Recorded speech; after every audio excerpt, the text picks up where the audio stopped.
কোনো কথা বলেনি। তাতে কি হয়েছে? জানিস, কলটা আসার পর থেকে কেমন অস্থির লাগছে, মনে হচ্ছে আমার খুব কাছের কেউ। জঙ্কুক, 2 দিন পর বিয়ে তোর, এখন এসব পাগলামি করিস না ভাই। মাথা থেকে সব চিন্তা দূর কর। চল, আজকে বিয়ের কেনাকাটা করা লাগবে। সবাই নিচে তোর জন্য অপেক্ষা করছে। তোরা যা না, আবার আমাকে কেন বলছিস?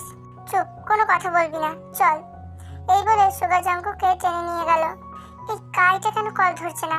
ওইদিকে কি খবর জানতেও তো পারছি না। অনেকবার কল দেওয়ার পরও ধরছে না। আচ্ছা, কিছু হয়নি তো? সব ঠিক আছে তো? ধ্যাত, কি যে করি। দাঁড়া। হ্যালো ম্যাম, আপনি হঠাৎ? চিন্তায় শেষ আমি। কি হয়েছে ম্যাম? কাই কল ধরছে না, অনেকবার কল দেওয়ার পরও ও ধরেনি। তুমি একটু গিয়ে দেখো তো সব ঠিক আছে কিনা। ওকে ম্যাম, আমি যাচ্ছি এখনই। ওকে, গিয়ে আমাকে সবটা জানাবে। রাখছি এখন। আরে কাই, তোর এই অবস্থা কেন? আর তে কোথায়? তে তো পালিয়েছে। কি? কিভাবে? তারপর সবটা বলল। ও মাই গড, এখন কি হবে? ম্যাডাম তো আমাদের চিবিয়ে খাবে। কি করব এখন? দাঁড়া, ম্যামকে সবটা জানাতে হবে। ও এখনো কল দিচ্ছে না কেন? একটা কাজও এদেরকে দিয়ে হয় না। তার মধ্যেই কল এলো। হ্যালো, সব ঠিক আছে তো? আসলে ম্যাম, তোতলাচ্ছ কেন? আগে বলো, কাই কোথায়? ম্যাম, তে সব জেনে গেছে। কাইকে মেরে ও পালিয়েছে। কি? কি বলছো তুমি? হ্যাঁ ম্যাম। গর্ধবের দল কোথাকার, একটা কাজও ঠিক মতো করতে পারলে না তোমরা। এত টাকা কেন দিয়েছি তোমাদের? যে করেই হোক তেকে খুঁজে বের করো। আমার বিয়েটা যদি না হয় তোমাদের কি অবস্থা করব বুঝতেই পারছো। জি জি জি ম্যাম, বুঝেছি। আপনি চিন্তা করবেন না, আমরা দেখছি ওই মেয়েকে খুঁজে বের করবই। দরকার হলে আরো লোক লাগাও। Okay ma'am. ওকে, রাখছি। এখন কি হবে? তে যদি জঙ্কুককে সে সব বলে দেয়, তাহলে তো জঙ্কুক আমাকে মেরেই ফেলবে। আমার এতদিনের সব স্বপ্ন শেষ হয়ে যাবে। কেন যে ওই দিন মেরে ফেললাম না? ধ্যাত। জেনি, তুই এখানে? ওই একটা কল এসেছে। কার কল? তোকে এমন চিন্তিত লাগছে কেন? কিছু হয়েছে? কই না তো। জেনি, কিছু না হলে এমন তোতলাচ্ছিস কেন? ধ্যাত বাবা, এখন সুগাকে কি বলবো? কি রে, চুপ করে আছিস কেন? কই কিছু না তো। দেরি হয়ে যাচ্ছে, চল তো কেনাকাটা শুরু করি। চল। ব্যাপারটা কি হলো? মনে হলো জেনি কিছু লুকাচ্ছে, কিন্তু কি এমন হতে পারে যার জন্য এমন ভয় পেয়ে আছে? সুগা, এখন আবার তুই দেরি করছিস কেন? চল। চলো বড় আম্মু। অনেক কেনাকাটা হলো। সবটার সময় সুগা জেনির দিকেই তাকিয়েছিল। সুগা স্পষ্ট বুঝতে পারছে জেনি ভয় পেয়ে আছে। সুগা কি বুঝতে পারলো এভাবে তাকিয়ে আছে কেন? আরো সতর্ক হয়ে থাকতে হবে আমাকে। বোন, তোমার তো বাইরে বিপদ, এভাবে বের হতে পারবে না। আমাকে যে এখান থেকে বের হতেই হবে, না হলে তো ওই ডাইনিটা আমার কাছ থেকে আমার ভালোবাসাকে কেড়ে নেবে। আচ্ছা, এই নাও, বোরখাটা পরে যাও, তাহলে ওরা তোমাকে চিনতে পারবে না। আর এই নাও কিছু টাকা। আবার টাকা কেন ভাই? তোমার লাগতে পারে, যাও এবার, না হলে দেরি হয়ে যাবে। আপনার এই ঋণ আমি কখনো শোধ করতে পারবো না ভাই। ভাই বলে ডাকছো, আবার ঋণ শোধ করার কথা বলছো? আর বলবো না ভাই, এখন আসছি। সাবধানে যেও বোন। বাসায় যাওয়ার উদ্দেশ্যে বের হলাম। রাস্তায় এই গুন্ডাদের দেখতে পেলাম। ওরা আমার দিকেই আসছে। তবে কি চিনে ফেললো আমায়? এই মেয়ে, দেখো তো এই ছবির মেয়েটাকে কোথাও দেখেছো? না তো। আচ্ছা যাও। যাক বাবা, বাঁচা গেল। কি ব্যাপার, বাড়ির সামনে এত পাহারাদার কেন? কিছু হয়েছে কি? ওরা এত চুপি চুপি কি বলছে? গিয়ে শুনি তো। এই মেয়ে, কে তুমি? কি বলবো আমি? সত্যিটা বলবো? কি হলো, চুপ করে আছো কেন? আচ্ছা দেখো তো, এই মেয়েকে চেনো? কি ব্যাপার, ওরা আমাকে খুঁজছে কেন? এটা কেমন মেয়ে বাবা, বোবা নাকি তুমি? তার মধ্যেই জেনি বাইরে আসলো। তোমরা এখানে আড্ডা দিচ্ছ, এই পাকে কেউ বাসার ভিতরে ঢুকে পড়লে কি হবে? ভুল হয়ে গেছে ম্যাম। এই টেকে দেখলে আমার আস্তানা নিয়ে যাবে। ও যেন বাড়িতে কোনোভাবেই ঢুকতে না পারে। Okay ma'am. এই মেয়েটা আবার কে? এমন গরমের মধ্যেও বোরখা পরে আছে, তাও আবার মুখ ঢেকে। ম্যাম, মেয়েটা বোবা, কানে শুনতেও পায় না মনে হয়। ভিক্ষা চাইতে এসেছে হয়তো। ভিক্ষা দিয়ে বিদায় করো। এই বলে বাড়ির ভিতরে চলে যেতে নাই জেনি। জেনি কি কিছু বুঝতে পারলো নাকি যে এটা আমি? ও আমাকে চিনে ফেললেই তো সব শেষ হয়ে যাবে। আমি আর ভাইয়ের কাছে যেতে পারবো না। আমাকে এমন কিছু করতে হবে যেন জেনির পাতানো জালে জেনিকে আটকাতে পারি। এই মেয়ে, তুমি এখনো যাচ্ছ না কেন? কি উদ্দেশ্য তোমার? ম্যাম, মেয়েটা বোবা, ওকে ছেড়ে দিন। এই মেয়ে, যাও এখান থেকে। আমি কিছুক্ষণ চুপ থেকে হঠাৎ জেনির পা জড়িয়ে ধরলাম আর কান্না করে উঠলাম। এই কি করছোটা কি? ছাড়ো বলছি, ছাড়ো। এই তোমরা দাঁড়িয়ে কি দেখছো? এই বোবাটাকে এখান থেকে সরাও বলছি। ওরা তো ধরেই নিয়েছে আমি বোবা, তাই যা করার বোবার বসেই করতে হবে। যে ভাবা সেই কাজ। বোবার মতোই আকার ইঙ্গিতে বোঝাতে লাগলাম আমি খুব অসহায়, খুব অভাবে আছি, আমার একটা কাজের দরকার। এমনি কি বলছে আমি তো কিছুই বুঝতে পারছি না। ম্যাম, ওর কাজের দরকার, খুব অভাবে আছে, এটাই বোঝাতে চাচ্ছে। এই মেয়ে, এখান থেকে যাও তো। কাজ কি মামার বাড়ির আবদার নাকি যে চাইলেই পাওয়া যায়? দূর হও। ওকে আমি কাজ দেব। কি বলছেন ম্যাম? ও তো বোবা, ওকে আপনি কি কাজ দেবেন? সেটা না হয় আমি বুঝে নেব। তুই যা, গিয়ে কাজ কর। তোমাকে আমি কাজ দিতে পারি একটা শর্তে, যদি রাজি থাকো তো কাজ পাবা। আমি মাথা নাড়িয়ে সম্মতি জানালাম যে আমি রাজি। তার আগে তোমার মুখটা দেখাতে হবে। আর তোমার নাম কি? কি করবো এখন আমি? কিভাবে মুখ দেখাবো? চুপ করে কেন তুমি? এদিক সেদিক তাকিয়ে ফুল দেখালাম। ফুল দেখাচ্ছ কেন আমায়? তোমার নাম বলো। ফুল দেখিয়ে ইশারায় বললাম আমার নাম ফুল। ও, বুঝতে পেরেছি, তোমার নাম ফুল, কিন্তু মুখ তো দেখানো লাগবে। দেখাও মুখটা। একটা কলম আর কাগজ নিয়ে লিখে দিলাম আমার মুখটা পোড়া, খুব বাজে ভাবে, দেখলে নিজেকে সামলাতে পারবে না। ওকে, বুঝেছি। শোনো, তোমার কাজ হচ্ছে সারাক্ষণ আমার রুমের বাইরে পাহারা দেওয়া, কখন কে আমার রুমে ঢুকবে সব বলা আমার কাছে, এবং বাড়ির লোক ব্যতীত কোনো অপরিচিত কাউকে দেখলে আমায় বলবা। পারবা তো? মাথা নাড়িয়ে সম্মতি জানালাম। ওকে, চলো আমার সাথে ভিতরে। জেনি, তুই নিজেও জানিস না তোর জন্য কি অপেক্ষা করে আছে। জেনি, তোকে সারা বাড়ি খোঁজা শেষ, আর তুই বাইরে থেকে আসছিস তোর সাথে এই মেয়েটাকে। আসলে ফুপু, ও হচ্ছে ফুল, খুব অসহায় এবং বোবা একটা মেয়ে, খুব কান্নাকাটি করছে একটা কাজ দেওয়ার জন্য, তাই নিয়ে আসলাম। ও তো বোবা, আর কি বা কাজ করবে? ফুল আমার রুমের বাইরে থেকে পাহারা দিবে। জেনি, ব্যাপারটা বুঝলাম না। তোকে পাহারা দেবে মানে? 2 দিন পর আমার বিয়ে, আমার রুমে কত দামি দামি গহনা ড্রেস আছে, বাড়িতে অনেক মানুষ আছে, যদি কিছু চুরি হয়ে যায় তাই আর কি। তা ঠিক। থ্যাঙ্কস ফুপু। সন্ধ্যায় গায়ে হলুদ আছে তোদের, এখন গিয়ে রেস্ট কর। আচ্ছা ফুপু। এই ফুল, চলো আমার সাথে। সিঁড়িতে পা রাখতে যাবো, অমনি পা পিছলে যে পড়ে নিতেই চাপো, তখনই কেউ একজন আমার কোমর চেপে ধরে। ভয়ে চোখ বন্ধ করে ফেললাম। কিছুক্ষণ পর তাকিয়ে দেখি ভাইয়া। কতদিন পর দেখলাম, কেমন যেন শুকিয়ে গেছে মানুষটা। বেশিক্ষণ তাকানো যাবে না, না হলে জেনি সন্দেহ করবে, তাই একটু দূরে গিয়ে দাঁড়ালাম। এই ফুল, দেখে চলবি তো, একটু হলেই চাঙ্কুক তোর জন্য পড়ে যেত। চল আমার সাথে। কে এই মেয়ে? ওকে স্পর্শ করতেই এমন ফিল হচ্ছে কেন? মনে হলো এই ফিলটা, কিন্তু তা কি করে সম্ভব? তে তো আর নেই, তাহলে এমন কেন লাগছে? এসব ভাবতে ভাবতে নিচে নেমে গেল জঙ্কুক। সন্ধ্যায় খুব সুন্দর করে বাড়িটা সাজানো হয়েছে। জেনিকে পার্লার থেকে মেয়েরা এসে সাজিয়ে গিয়েছে, আমি বাইরে দেখছি। একটু পর হলুদ লাগানো হলো। ভাইয়া আর জেনিকে খুব কষ্ট হচ্ছে, ইচ্ছে করছে এখনই গিয়ে জড়িয়ে ধরি ভাইয়াকে, কিন্তু জেনির মুখোশ না খোলা পর্যন্ত এভাবেই থাকতে হবে আমায়। যাক বাবা, হলুদটা ভালোই ভালোই হয়ে গেল, এখন শুধু বিয়েটা হলেই কেল্লা ফতে। কাই তো কল দিল না, তেকে কি খুঁজে পেয়েছে? একটা কল দিয়ে দেখি। কল দেবো, অমনি আয়নার দিকে চোখ পড়তেই তেকে দেখার সাথে সাথেই পিছনে তাকিয়ে একটা চিৎকার দিলাম। জেনি, কি হয়েছে মা? এভাবে চিৎকার দিলি কেন? কি হয়েছে বড় আম্মু? আরে সুগা, দেখ না মেয়েটা কেমন করছে, দেখ তো, মনে হচ্ছে ভয় পেয়েছে। একে একে সবাই রুমে এসে হাজির। এই মেয়ে, জেনি এভাবে চিৎকার দিয়েছে কেন? ভাবি, ও তো বোবা, ও কথা বলবে কি করে? জঙ্কুক কোথায়? কেউ জঙ্কুককে ডেকে দে না। কি হয়েছে মা, এভাবে চেঁচামেচি করছো কেন? জেনি কি হয়েছে দেখ একটু। ওর কি হয়েছে সেটা আমি কি করে বুঝবো? আমি কি ডক্টর নাকি? জঙ্কুক, এভাবে কথা বলছো কেন? তো কিভাবে বলবো বাবা, তোর সাথে কথা বলাটাই বৃথা। জেনি, এদিকে তাকাও, কি হয়েছে তোমার? আঙ্কেল, তে আমাকে মেরে ফেলতে এসেছে, বাঁচাও আমাকে। কি বললি জেনি? তে তে তো কত আগেই মারা গেছে, মরা মানুষ জ্যান্ত হলো কিভাবে? সত্যি বলছি, আমি স্পষ্ট দেখলাম, চুরি হাতে নিয়ে দাঁড়িয়েছিল। জেনি, তেকে নিয়ে আর একটা উল্টো কথা বললে আমার থেকে খারাপ আর কেউ হবে না। জঙ্কুক, দেখছিস তো মেয়েটা ভয় পেয়ে আছে, তার উপর তুই ধমকাচ্ছিস। বড় মা, আমি তো ছোটবেলা থেকে শুনে আসছি যে কেউ কাউকে অন্যায়ভাবে মেরে ফেললে তার আত্মাটা তার প্রতিশোধ নেওয়ার জন্য ফিরে আসে। তো জেনি, তুই কি থেকে সোগা কি শুরু করলি তোরা? যা তো এখান থেকে। সবাই চলে গেল। না না, আমি ভয় পাচ্ছি কেন? এমন হলে তো সবাই ভুল বুঝবে আমায়। আর তে তো মরেনি, না মরলে ওর আত্মা আসবে কি করে? আমি শিওর কেউ ইচ্ছা করে আমার ভয় দেখাচ্ছে। বিয়েটা যে করে হোক করা লাগবে আমাকে।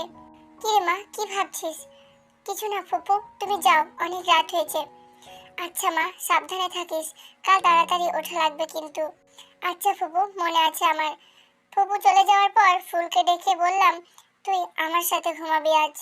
এইটুকুতেই এত ভয় পেয়ে গেছিস জেনি? কাল বিয়ের আসরে কি হয় সেটা দেখার জন্য তৈরি হয়নি। পরের দিন সকালবেলা বাড়িতে মেহমান ভর্তি, সবাই আনন্দ করছে। আমি ভাইয়ার রুমের দিকে যাচ্ছিলাম, হঠাৎই রুমের ভেতর উকি দিয়ে দেখলাম ভাইয়া আমার একটা ছবি বুকে নিয়ে কান্না করছে। ইচ্ছে করছে জড়িয়ে ধরে বলি, ভাইয়া দেখো, আমি আমি মরিনি, আমি বেঁচে আছি, কিন্তু সঠিক সময়ের জন্য অপেক্ষায় আছি। এই ফুল, তুই এত হাঁটাহাঁটি কেন করিস? তোকে যে কাজের জন্য এনেছি সেটা কর, না হলে বের করে দেবো। কাইকে একটা কল দেওয়া যাক। তার আগে কায়ের ফোন এলো জেনির ফোনে। তোদের কল দিতাম আমি এখনই, এখনই তুই বাসায় চলে আয়। আমার মনে হচ্ছে তে আজ বিয়ে ভাঙতে আসবে, আর তুই আর ন্যান্সি আজ বিয়ের বাড়িতে পাহারা দিবি। আরো কয়েকজন লোক নিয়ে আসবি, তে যেন আজ ঢুকতে না পারে ভিতরে। ওকে ম্যাম, কাজ হয়ে যাবে। কিছুক্ষণ পর পার্লার থেকে লোক এসেছে, খুব সুন্দর করে জেনিকে সাজিয়েছে। বাহ, আমার বৌমাকে তো খুব সুন্দর লাগছে, কারোর নজর যেন না লাগে। ভাবি, নিচে আপনাকে ভাইজান ডাকছে, চল ছোট। এই ফুল, একটু এইদিকে আয় তো। অনেকবার ডাকার পরও আসলো না। মেয়েটা কোথায় গেল? এই মেয়ে কোনো কাজের না, শুধু শুধুই রাখলাম কাজে। ওয়াশরুমে যাব একটু, তাই লেহেঙ্গাটা ধরে ওয়াশরুমে গেলাম। কিছুক্ষণ পর ওয়াশরুম থেকে বের হয়ে আমি এমন কিছু দেখবো আমি স্বপ্নেও ভাবিনি। এ কি, কে আপনি? বিয়ে তো আমার, আপনি কেন বিয়ে সাজে বসে আছেন? নিশ্চয়ই আপনারও বিয়ে আজ, আর ভুল করে আমাদের বাসায় ঢুকে পড়েছেন, তাই তো? আজব মেয়ে তো, আমি এত কথা বলছি আর আপনি চুপ করে আছেন। জেনির দিকে তাকিয়ে বললাম, তোর কথা শুনছি জেনি। তুই তুই কিভাবে? কিরে, এমন তোতলাচ্ছিস কেন? মনে হয় ভূত দেখেছিস। তুই এখানে কি করে এলি? এত কড়াগাড়ির মধ্যেও? কেন, ভুলে গেলি নাকি? তুই নিজেই তো আনলি। আমি মানে? তুই তাহলে ফুল? আমি ফুল। কি ভেবেছিস বিয়েটা ভেঙে দিবি, জঙ্কুকে সব বলে দিবি, তার আগে তোকে আমি মেরে ফেলবো। আমার এতদিনের সব পরিকল্পনা এভাবে নষ্ট হতে দেব না আমি। আজকে তুই শেষ তে। এই বলে তের কাছে আসতে নিলে তার আগে পিছন থেকে কেউ একজন জেনিকে মাথায় আঘাত করে অজ্ঞান করে ফেললো। চলতে, ওইদিকে বউকে ডাকছে। চলো। এই বলে বাইরে থেকে দরজাটা তালা মেরে দিলাম। কি রে জেনি, এতক্ষণ লাগলো আসতে? সে কখন থেকে আমরা বসে আছি, আর এত গরমের মধ্যে ঘোমটা দিয়ে এসেছিস কেন? বড় আম্মু, জেনে চাচ্ছে বিয়েটা হলে ঘোমটাটা সরাবে, এটা নাকি ওর ইচ্ছে। বেশ বেশ, আর দেরি করে লাভ নেই, কাজী সাহেব বিয়েটা শুরু করুন। কেন মনে হচ্ছে যে আমার খুব কাছের মানুষটা আমার পাশে বসে আছে? ওর গায়ের ঘ্রাণটা খুঁজছে না। ও কি জেনি নাকি অন্য কেউ? এসব ভাবতে ভাবতে বিয়েটা হয়ে গেল। দিদি কাইমা, আজ থেকে তুই এই বাড়ির বউ। সবাইকে সালাম কর মা। সবাইকে সালাম করলাম। ঘোমটাটা সরাও এবার। ঘোমটাটা সরাতে যাব অমনি পিছন থেকে, না, এই বিয়ে হতে পারে না। সবাই পিছনে তাকিয়ে অবাক হয়ে গেল। এ কি, আমার মেয়ে তো ওখানে, তাহলে এখানে কে? মা, ফুপু, এই বিয়ে হতে পারে না, আমি এসে গেছি। জঙ্কু, চলো বিয়েটা করে নি। জেনি, বিয়ে করবি মানে? বিয়ে তো হয়ে গেছে। আহা, কি হচ্ছে এগুলো? জেনি এখন আসলে তাহলে এটা কার সাথে বিয়ে হয়েছে জঙ্কুকের? বিয়ের বাড়ির সমস্ত মানুষের মনে এই একটাই প্রশ্ন, মেয়েটাকে। এই মেয়ে, ঘোমটাটা তোলো। সোগা, তুই তো নিয়ে আসলি সাথে করে, এ কাকে নিয়ে আসলি তুই? বড় মা, যাকে নিয়ে আসার কথা তাকে এনেছি। সোগা, হেয়ালি করা বন্ধ কর। জঙ্কু, কোথায় হেয়ালি করলাম? সত্যিটাই বললাম, বিশ্বাস না হলে তুই ঘোমটা তুলে দেখ। জঙ্কু, মেয়েটার ঘোমটাটা সরা বাবা। জঙ্কু ঘোমটাটা সরানোর সাথে সাথে সবাই অবাকের উপর অবাক, কারণ এই যে আর কেউ না, তে। জঙ্কুক তো কোনো কিছু না ভেবে বুকের সাথে মিশিয়ে নিল তেকে। তুই কোথায় ছিলিস তে? কেন এতদিন দূরে ছিলিস? জানিস না তোকে ছাড়া এক মুহূর্ত চলে না আমার? একের পর এক প্রশ্ন করতে লাগলো জঙ্কুক। সবাই তাকে ঘিরে আছে। তে, মা তুই? হ্যাঁ মামু, আমি তোমাদের তে। সবাই খুব খুশি। জঙ্কুকের খুশি আর দেখে কে কতদিন পর সে তার ভালোবাসার মানুষটিকে পেল। তে বল, তুই আমায় ছেড়ে কেন গেলি সেদিন? কি এমন হয়েছে যার জন্য তুই বাড়ি থেকে পালিয়ে গেলি? সেটা আমার থেকে ভালো জেনিই বলতে পারবে ভাইয়া। মানে? জেনিকে জিজ্ঞাসা করো না। জেনি, তে কি বলছে সব? জঙ্কুক, তোমার মাথা ঠিক আছে? আর তোমাদের সবাইকেই বলি, তোমরা কি ভুলে গেলে যে তে বেঁচে নেই, মারা গেছে? আমি নিজের হাতে দাপন করে এসেছি। সবাই এখন দ্বিধায় পড়ে গেছে। সত্যিই তো জেনি, আমরা তো কিছুই বুঝতে পারছি না। উপস্থিত সবাই শুনুন, তে কয়েক মাস আগে মারা গিয়েছে। আর সামনে এখন যাকে দেখছেন সে হলো ফ্রড একটা মেয়ে, চেহারা তের মতো, তাই তে সেজে চলে এসেছে জঙ্কুকের সম্পত্তি নিজের নামে করতে। তোমরাই ভেবে দেখো না, মরা মানুষ জীবিত কি করে হয়? কি বলছিস জেনি? এমনটা আবার হয় নাকি? হয় আঙ্কেল, সব হয়। জেনি, আর একটাও বাজে কথা বলবি না। ও আমার তে। জঙ্কুক, তুমি তের প্রেমে অন্ধ হয়ে আছো, তাই ঠিক ভুল বুঝতে পারছো না। বিশ্বাস করো, এই মেয়ে ফ্রড। আর কিছু বলতে পারলো না তার আগেই ব্যাস, অনেক বলেছিস জেনি। এত কিছু পরেও কিভাবে এসব বলছিস তুই? আমি যা বলছি সত্যি বলছি। তুই তে নস, তে মারা গিয়েছে। সবাই নিজের চোখে ডেড বডি দেখেছে। সত্যি তো, আমরা সবাই ডেড বডি দেখেছি। ডেড বডিতে কি আমার মুখ দেখেছো তোমরা? না, অ্যাক্সিডেন্টে মুখ থেতলিয়ে গিয়েছিল। জঙ্কুকের দেওয়া তোর গলার চেন আর ব্রেসলেট দেখে বুঝেছি আমরা। জঙ্কুকের দেওয়া চেন আর ব্রেসলেট তো আমার কাছেই। এই দেখো, সবাই অবাক, কি হচ্ছে বুঝতে পারছে না। সত্যি তো, তাহলে এগুলো কি ছিল? মামু, ওগুলো নকল ছিল। স্পষ্ট করে বল মা আমাদের। মামু, আমি বাড়ি থেকে বের হওয়া, আমাকে মৃত ঘোষণা দেওয়া, সবটা জেনির প্ল্যান। জেনি এত কিছু করলো ভাবতেও পারছি না, শুধুমাত্র টাকার জন্য। বিশ্বাস করো, আমি কিছু করিনি। তোকে তো আমি খুন করে ফেলবো। এত বড় সাহস তোর! তেকে চালান করতে চেয়েছিস? জঙ্কুক, কুকুরের সাথে ঘেউ ঘেউ করতে নেই। ওকে সাহায্য করার জন্য পুলিশ আছে। অফিসার, নিয়ে যান ওকে। না, আমি যাব না। মা, বাবা, তোমরা অন্তত বিশ্বাস করো, আমি কিছুই করিনি, আমি কিছুই জানি না। ও মিথ্যা বলছে। নিয়ে যান অফিসার। এমন মেয়ে থাকার থেকে না থাকাই ভালো। জেনিকে নিয়ে যাওয়া হলো। আচ্ছা সুগার, তুই কি আগে থেকে সব জানতিস? জঙ্কুক, আগে থেকে কিছুই জানতাম না, তবে যবে থেকে ফুলের বাড়িতে এসেছে তবে থেকে জানতাম এই ফুলই তে ছিল। তাহলে আমার অনুভূতিগুলো মিথ্যে ছিল না। বেশ অনেকক্ষণ পর তেকে খুব সুন্দর করে সাজিয়ে বাসর ঘরে বসানো হয়েছে। মারে, তোকে হারিয়ে আমার ছেলেটা খুব কষ্টে ছিল। আর কখনো কোথাও কাউকে না বলে বের হস না। ভাই, বাসর করার জন্য এত তাড়াহুড়ো কেন তোর? আগে আমাদের তো একদম না সুগা। গতবার তো এক গাদা টাকা নিয়েছিস, বিনিময়ে কি হলো? বাসর তো হলোই না, উল্টে বউ পালিয়েছে। এবার সে ভুলটা করব না আমি, বুঝেছিস? তোকেও আমরা ছাড়বো না। কি বলিস তোরা? হ্যাঁ হ্যাঁ, যেতেই দেবো না তোকে। সুগা, ওই দেখ। এ কথা বলার সাথে সাথে সবাই পিছনে তাকালো, আর সেই ফাঁকে জঙ্কুক রুমে ঢুকে গেল। শালা, আমাদেরকে বোকা বানালো এইভাবে। আর কি করার, জঙ্কুক তো কলেজ লাইফ থেকেই বোকা বানিয়ে গেল আমাদের। এ আর নতুন কি, চল ঘুমাই, এখন দাঁড়িয়ে থেকে লাভ নাই। কি হলো ভাইয়া, এমন কালো মুখ করে দাঁড়িয়ে আছো কেন? মনে হচ্ছে রেগে আছো। আস্তে আস্তে ভাইয়ার কাছে গিয়ে দাঁড়ালাম। এখানে এসেছিস কেন? ঘুমা, অনেক রাত হয়েছে। তুমি কি আমার উপর রেগে আছো?